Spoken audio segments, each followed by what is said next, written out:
Assalamualaikum warahmatullahi wabarakatuh. Alhamdulillahirabbil alamin wassalatu wassalamu asrafil anbiya'i wal mursalin wa ala alihi washabihi ajmain amma ba'du. Pertama-tama marilah kita senantiasa memanjatkan puji syukur kita kehadirat Allah Subhanahu wa taala yang pada kesempatan pagi hari ini alhamdulillah kita masih diberikan kesehatan oleh Allah Subhanahu wa taala sehingga kita masih bisa mengikuti pembelajaran jarak jauh untuk mata pelajaran bahasa Indonesia. Alhamdulillah, sekali lagi kita ucapkan kalimat thayyibah tersebut sebagai bukti rasa syukur kita atas kenikmatan yang diberikan Allah kepada kita. Baik anak-anakku kelas 10 yang insya Allah dirahmati Allah Subhanahu wa taala. Setelah kita setelah kalian melaksanakan ulangan tengah semester, penilaian tengah semester Gasal tahun ini yang insya Allah sudah bisa berjalan dengan lancar. Untuk itu setelah kita hampir selama 2 minggu tidak bertemu melanjutkan pembelajaran, alhamdulillah pada kesempatan ini kita masih diberikan kesempatan untuk bisa kita melanjutkan apa yang seharusnya kita sampaikan. Baik, pada pertemuan sebelum pelaksanaan UTS kita sudah membicarakan tentang teks anekdot. Kita sudah berbicara tentang bagaimana mengidentifikasi anekdot yang terkait dengan pengertian anekdot. Pada kesempatan hari ini, pada kesempatan pertemuan ini, Pak Eko akan membahas tentang bagaimana kalian nantinya bisa menganalisis isi dan struktur yang terdapat di dalam sebuah anekdot. Perlukah kalian ingat kembali bahwasanya yang namanya anekdot itu adalah cerita singkat yang di dalamnya berisi hal-hal yang lucu, yang mana kelucuan tersebut bisa dijadikan sebuah kritikan, memberikan hikmah, memberikan pelajaran kepada siapa? Kepada tokoh yang dimunculkan di dalam anekdot itu maupun kepada khalayak. Jadi tidak hanya sekedar lucu, tetapi di dalamnya juga harus mampu memberikan pelajaran kepada tokoh maupun orang lain. Itu pengertian dari anekdot. Kita lanjutkan pada pembahasan kita kali ini masih terkait dengan anekdot, yaitu menganalisis isi dan struktur teks anekdot. Tujuan pembelajaran setelah mempelajari materi ini, diharapkan kalian nanti mampu untuk menganalisis isi dan struktur yang ada di dalam anekdot. Ya, menganalisis isi, kemudian struktur teks anekdot. Apa itu analisis? Analisis penyelidikan terhadap suatu peristiwa, baik itu bisa berupa karangan, untuk mengetahui keadaan yang sebenarnya. Jadi nanti ada teks anekdot, kalian silahkan selidiki, kalian tidak hanya sekedar melihat ya, selidiki, amati, cermati tentang keadaan atau tentang teks tersebut, dilihat dari isi maupun strukturnya.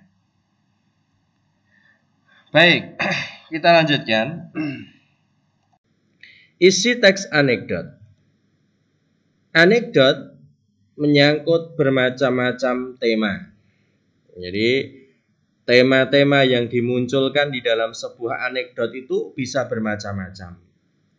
Ada yang berkenaan dengan politik, ada yang berkenaan dengan masalah hukum dan lain sebagainya. Hukum ya, bukan hukum. Jadi pertama kali kita melihat, menganalisis tentang tema yang ada di dalam sebuah anekdot. Ya, tema anekdot itu bisa bermacam-macam, bisa berkenaan dengan politik, bisa berkenaan dengan masalah hukum, dan juga anekdot banyak pula berkenaan dengan kebiasaan masyarakat sehari-hari. Kemudian berbagai macam tema yang terdapat di dalam anekdot dapat kita ketahui melalui Melalui tokoh utamanya dan kata-kata yang dominan muncul pada anekdot tersebut. Intinya bagaimana kita bisa mengetahui tema yang dibahas di dalam sebuah anekdot, yaitu bisa melalui tokoh yang dimunculkan di dalam anekdot tersebut, dan juga bisa diketahui melalui kata-kata yang dominan, kata-kata yang sering digunakan di dalam anekdot tersebut. Ya, sebagai contoh misalkan anekdot yang berjudul Khotbah Nasruddin yang ada di dalam buku kalian. Nasruddin, ya, Khotbah Nasruddin. Anekdot tersebut bertokohkan Nasruddin. Nasruddin ini adalah seorang pembicara khotib. Di bukumu ada siapa itu Nasruddin. Anekdot tersebut bercerita tentang kebiasaan masyarakat ketika mengikuti khotbah yang pada umumnya bersifat pasif. Secara lengkap teks anekdot tentang khotbah Nasruddin bisa kalian baca sendiri di dalam buku kalian. Contoh yang lain, bagaimana kita bisa mengetahui tema di dalam sebuah anekdot? Misalnya, kita membaca anekdot dan tokohnya adalah misalkan siapa ya? Ya, tokoh-tokoh nasional yang sering dijadikan sebagai anekdot. Misalkan Abdurrahman Wahid, atau yang sering disapa Gus Dur. Gus Dur, Presiden Republik Indonesia yang keberapa, nanti kalian hitung sendiri.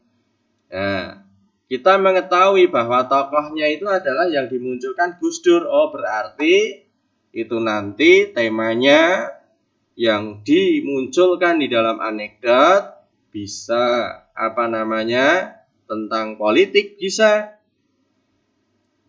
tentang religi, bisa, karena Gus Dur kita kenal sebagai presiden, berarti itu di situ ada hal-hal yang berbau politik atau religi keagamaan. Kita mengetahui bahwasanya Gus Dur itu juga tokoh agama juga. Jadi intinya kita bisa mengetahui tema di dalam sebuah anekdot bisa melalui tokoh yang dimunculkan dan juga bisa melalui kata-kata yang dominan muncul pada anekdot tersebut. Baik, sekarang kita lanjutkan pada analisis struktur. Struktur teks anekdot, yang pertama ada abstraksi. Kemudian yang kedua ada orientasi. Yang ketiga ada krisis atau komplikasi. Yang keempat ada reaksi. Dan yang kelima ada koda. Ini adalah struktur yang ada di dalam teks anekdot. Ingat ada 5. Kalau dulu teks laporan hasil observasi ada 3. Pernyataan umum, deskripsi bagian, deskripsi manfaat. Eksposisi ada berapa? Dilihat kembali nanti. Nah, ini untuk anekdot ada 5. Abstraksi, orientasi, krisis, reaksi, dan koda. Kita bahas satu persatu. Yang pertama ada abstraksi. Abstraksi merupakan pendahuluan yang menyatakan latar belakang atau gambaran umum tentang isi suatu teks. Ya, pendahuluan yang menyatakan latar belakang atau gambaran umum tentang isi suatu teks. Ini adalah abstraksi. Ya, karena merupakan pendahuluan, maka tentunya nanti diletakkan pada bagian awal sebuah anekdot. Fungsi dari abstraksi apa? Bagian abstraksi berfungsi sebagai pembuka cerita dengan menceritakan latar terjadinya peristiwa di dalam sebuah anekdot.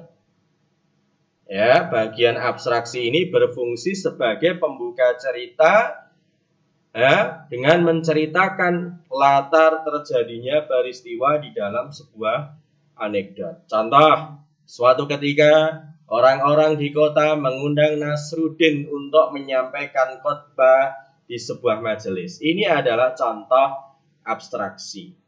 Ya, menceritakan latar belakang terjadinya peristiwa. Coba kalau ini tidak ada, bagian ini tidak ada, otomatis nanti bagian-bagian yang lainnya juga tidak akan ada seperti itu. Itu abstraksi.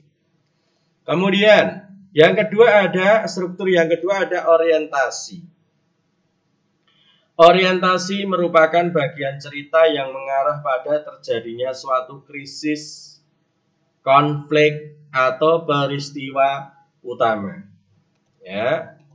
Pada bagian inilah yang menjadi penyebab timbulnya krisis, timbulnya bagian yang ketiga nanti. Ya, supaya kau ulang, orientasi merupakan bagian cerita yang mengarah pada terjadinya suatu krisis, konflik, atau peristiwa utama.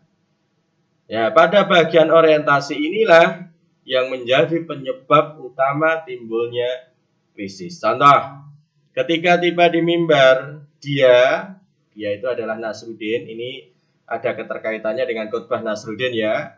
Ketika tiba di mimbar, dia mendapati bahwa sebagian besar hadirin dalam majelis itu tidak terlampau bersemangat untuk mendengarkan khotbahnya. Ini, keadaan seperti inilah, cerita seperti inilah yang nanti akan menyebabkan timbulnya konflik, akan menyebabkan timbulnya sebuah krisis atau permasalahan. Keadaan majelis yang tidak terlampau bersemangat mendengarkan khotbah Nasruddin merupakan pemicu bagi timbulnya krisis bagi cerita anekdot selanjutnya. Ini adalah orientasi. Kemudian ada krisis atau komplikasi. Krisis atau komplikasi merupakan bagian dari inti peristiwa suatu anekdot. Jadi bagian yang terpenting di dalam sebuah anekdot itu ada pada bagian krisis atau komplikasi. Nah, pada bagian inilah terdapat kekonyolan yang menggelitik dan mengundang tawa. Jadi roh dari anekdot itu terletak pada bagian krisis atau komplikasi. Ya, krisis atau komplikasi merupakan bagian dari inti peristiwa suatu anekdot. Pada bagian inilah kekonyolan yang menggelitik dan mengundang tawa. Sebagai contoh, ya, setelah kalian mengetahui tadi, masyarakat mengundang Nasruddin untuk berkhotbah. Kemudian Nasruddin melihat keadaan ternyata hadirin atau yang hadir dalam majelis